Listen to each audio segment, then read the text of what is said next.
വിശുദ്ധ മത്തായി എഴുതിയ സുവിശേഷം 5-ാം അധ്യായം 17 മുതൽ 37 വരെ വാക്യങ്ങളിൽ യേശു ന്യായപ്രമാണത്തിൻ്റെ യഥാർത്ഥ അർത്ഥം വെളിപ്പെടുത്തുന്നു.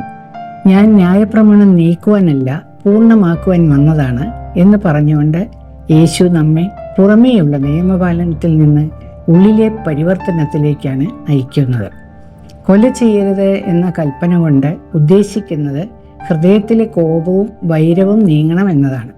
അതുപോലെ വ്യഭിചാരം ചെയ്യരുത് എന്നത് നമ്മുടെ ചിന്തകളുടെ ശുദ്ധിയിലേക്കാണ് നമ്മെ നയിക്കുന്നത്.